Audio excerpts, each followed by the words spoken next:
Angel Healing ค่ะวันนี้นี้ก็มาในคลิปของคลื่นเสียงบำบัดนะคะ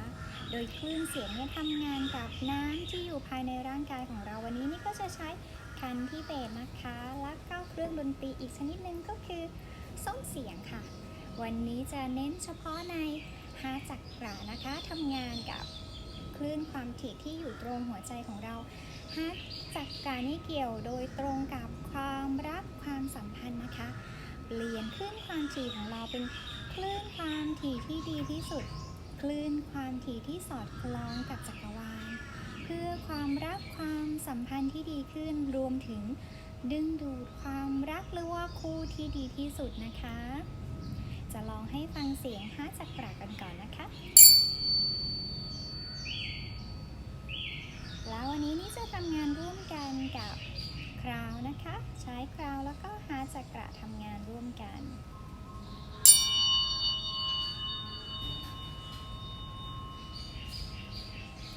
ค่ะพร้อมแล้วมาเริ่มกันเลยค่ะ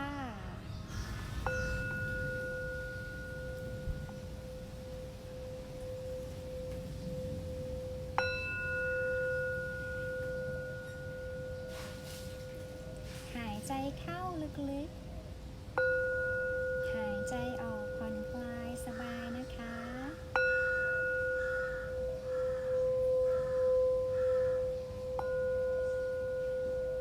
หายใจเข้า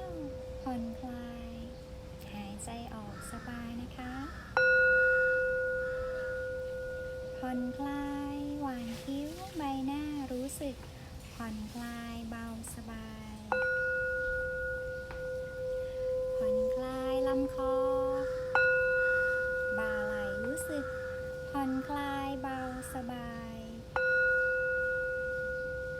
ผ่อนคลายนิ้วมือนิ้วเท้ารู้สึกผ่อนคลายสบายผ่อนคลายกล้ามเนื้อ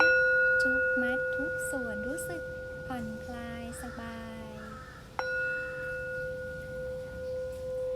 ผ่อนคลายความคิดความกังวลทุกอย่างรู้สึกผ่อนคลายโล่งเบาสบาย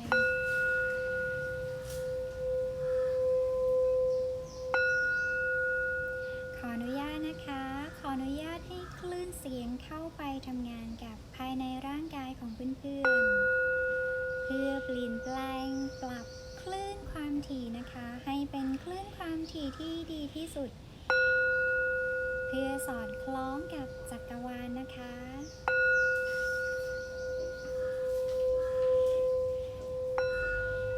หายใจเข้าลึกๆหายใจออกผ่อนคลายสบาย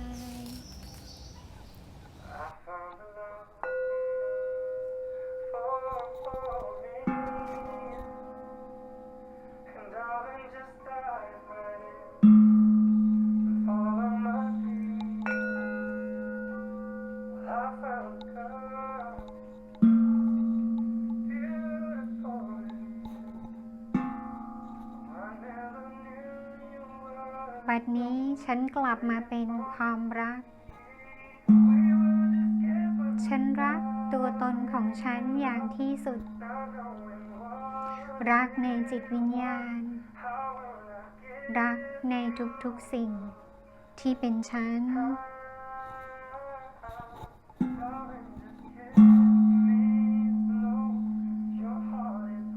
บัดนี้ฉันพร้อมแล้วสำหรับความรักที่สมหวังความรักครั้งสุดท้ายความรักที่สมบูรณ์ความรักที่เกื้อกูล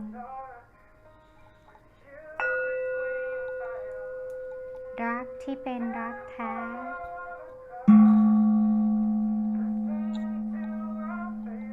ฉันพร้อมแล้วที่จะเป็นพลังงานของความรักเป็นความสดใสและเบิกบาน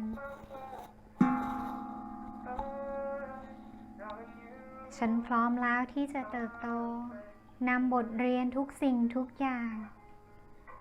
มาเพื่อเป็นพลังงานของความรัก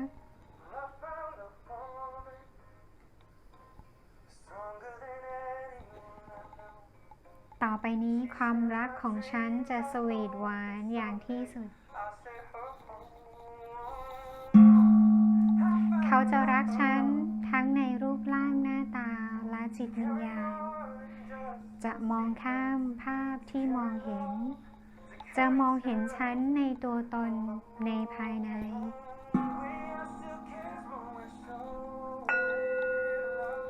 รักที่เป็นรักครั้งสุดท้ายจะอยู่กันไปจนแก่เฒ่า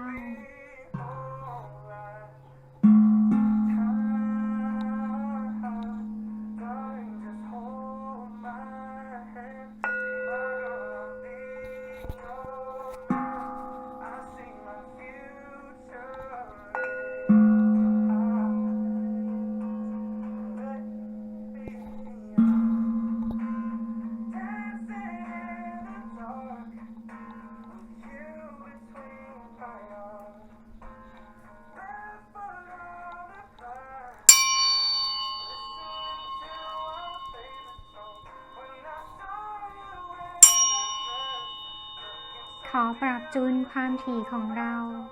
ให้เป็นคลื่นเดียวกันให้เป็นคลื่นที่สอดประสานและเกื้อกูลกันเกื้อหนุนกันในทุกๆเรื่อง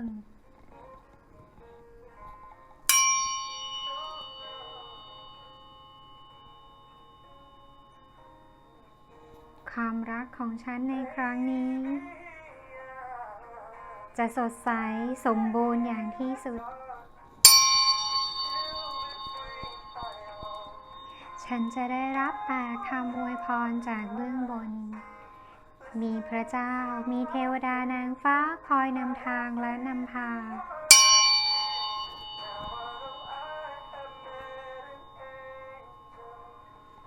และฉันพร้อมแล้วพร้อมอย่างที่สุดพร้อมที่จะพบเขาคนนั้นแล้ว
ขอน้อมพลังงานในวันฟูลมูนนะคะ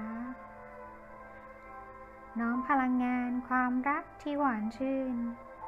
ความอุดมสมบูรณ์ขอน้อมพลังงานของรักแท้พลังงานในห้องคริสตัลนี้น้อมพลังงานความรักจากเบื้องบนจากเทวดานางฟ้าทุกพระองค์และสิ่งศักดิ์สิทธิ์ทั้งหลายน้อมพลังงานที่เป็นความรักที่มีอยู่ทั่วทั้งจักรวาลจงเชื่อมต่อกับจิตวิญญาณของส้มเสียง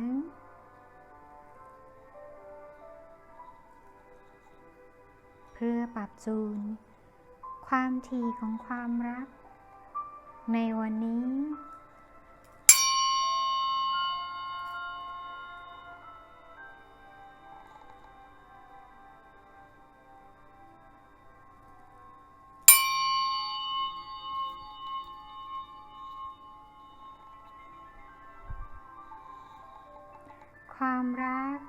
ที่พลัดพรากความรักที่เคยครองคู่และผูกพันกันมาก่อนความรักที่เกื้อกูลในชาติปัจจุบันที่ส่งเสริมเติมเต็มกันในทุกๆเรื่องความรักที่รอคอยคำมั่นสัญญาที่จะกลับมา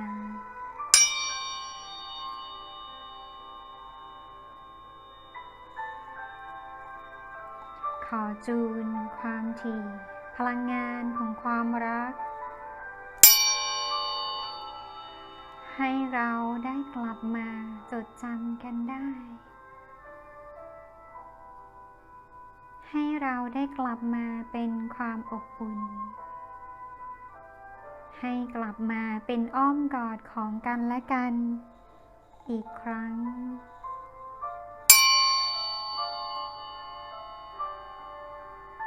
ขอเชื่อมกับดวงจิตที่ผูกพัน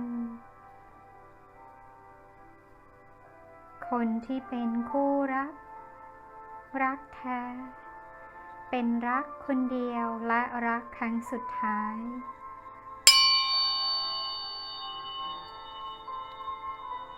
ไม่ว่าจะอยู่แห่งหนใดอยู่ในมิติที่ทอนซับ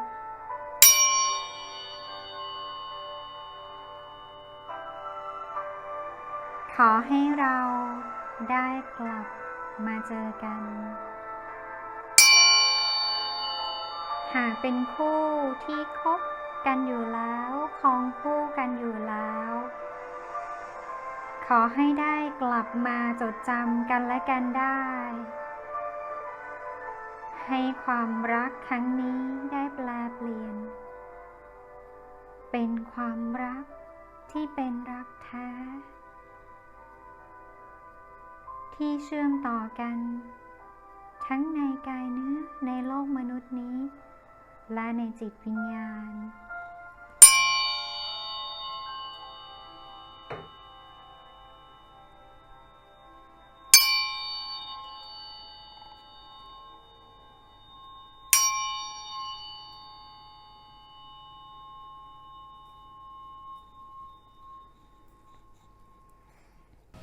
ก็หวังว่าคลิปนี้จะเป็นประโยชน์กับเพื่อนๆไม่มากก็น้อยนะคะถ้าชอบก็อย่าลืมคอมเมนต์นะคะเล่าให้ฟังด้วยว่าฟังคลื่นเสียงไปแล้วรู้สึกยังไงบ้างเปลี่ยนแปลงยังไงบ้างหรือเปล่าหรือว่าอยากจะให้ทำคลิปอะไรก็บอกมาได้นะคะเดี๋ยวไว้ครั้งหน้าเนี่ยจะทำคลิปเกี่ยวกับการจูนจักรานะคะทั้ง7จักรานะคะจะเกี่ยวเนื่องกับสิ่งที่ดีงามที่สุดนะคะไม่ว่าจะเป็นสุขภาพความสัมพันธภาพหรือว่าเรื่องงานเรื่องเงินนะคะไว้เจอกันใหม่คลิปหน้านะคะขอบคุณที่รับฟังและติดตามค่ะ